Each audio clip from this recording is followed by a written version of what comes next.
গুরুত্বপূর্ণ তিনটি মামলার দিন ধার্য ছিল। একটি মামলায় সাবেক সরকারের উপদেষ্টা সালমান ফজলুর রহমান এবং আইনমন্ত্রী আনিসুল হক তাদের বিরুদ্ধে অভিযোগ গঠনের আদেশের দিন ধার্য ছিল।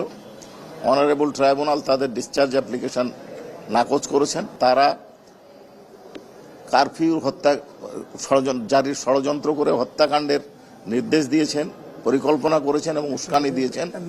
ফোনালাপ কথোপকথন আমাদের ট্রাইব্যুনালে উপস্থাপিত হয়েছে এবং এক্সপার্ট রিপোর্টও আছে। এছাড়াও 22শে জুলাই, 28শে জুলাই, 4 আগস্ট এবং 5 আগস্ট মোট 30 জনকে হত্যার সাথে তাদের সংশ্লিষ্টতার অভিযোগে চার্জ গঠন করা হয়েছে। তারা নির্দোষ দাবি করে বিচার চেয়েছেন এবং আগামী 10 ফেব্রুয়ারি বিচারের দিন ধার্য হয়েছে। এছাড়াও ফজলে করিম সাহেবের মামলায় প্রসিকিউশনের তদন্ত প্রতিবেদন দাখিলের জন্য দিন ধার্য ছিল। আমরা তদন্ত প্রতিবেদন পেয়েছি। সংখ্যাটা আমরা এই মুহূর্তে আপনাদেরকে বলতে পারছি না। হাসান মাহমুদ, ফজলে করিম এবং আরেক নওফেল, এই 2-3 জনের নাম আমরা বলতে পারি যে তাদের নাম আছে। বাকিদের বিষয়টা আমরা এখন ডিসক্লোজ করতে চাচ্ছি না। হেফাজতের মামলার তদন্ত শেষ পর্যায়ে 3 সপ্তাহ সময় নিয়েছি। আশা করছি পরবর্তী ধার্য তারিখের আগেই ফর্মাল চার্জ দাখিল করতে পারবো। এছাড়াও আরেকটি বিষয় ফজলে করিম সাহেবের লানেট লয়ার উপস্থাপন করেছিলেন যে ভয়ভীতি দেখানো হচ্ছে, তারা নিরাপত্তাহীনতায় ভুগছেন, বিষয়টা উপস্থাপন করেছিলেন।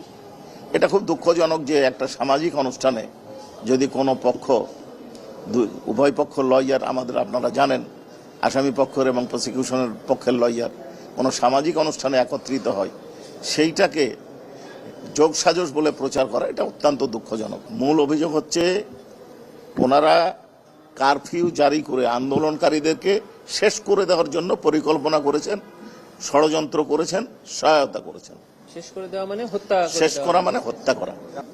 এই ক্ষেত্রে আমরা আপনাদেরকে বারবার বলি, আগেও বলেছি, আইনগতভাবে যদি বিষয়গুলো চলতো, পরিচালিত হতো, তাহলে 1400 লোককে হত্যাকাণ্ডের শিকার হতে হতো না, 25,000-এরও বেশি লোককে আহত, গুরুতর জখমের শিকার হতে হতো না, কারো 2 চক্ষু নষ্ট হতে হতো না।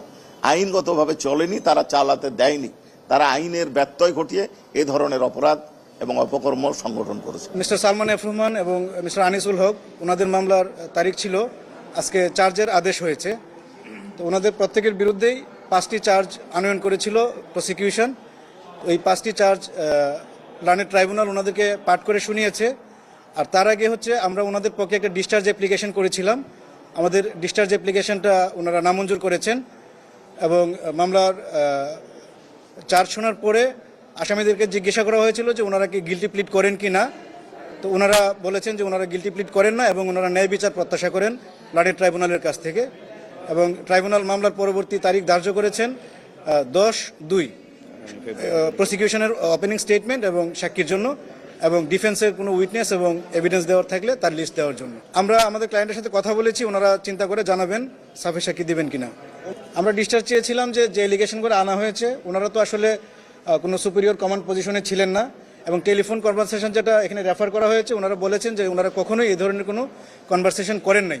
এটা যে কনভারসেশনটা তৈরি করা হয়েছে ওটা ওনারা চ্যালেঞ্জ করেন যে এটা অন্যভাবে তৈরি করা হয়েছে, হয়তো এআই জেনারেটেড। আর যে এলিগেশনগুলো আনা হয়েছে এখানে ওনাদের বিরুদ্ধে কোনো ইনক্রিমিনেটিং কোনো এভিডেন্স নেই। এই সমস্ত গ্রাউন্ডে আমরা ডিসচার্জ চেয়েছিলাম। ফরেন লয়ারের অ্যাপ্লিকেশনটা অনারেবল ট্রাইব্যুনাল এটা মঞ্জুর করেছেন, এটা এখন আন্ডার প্রসেস আছে।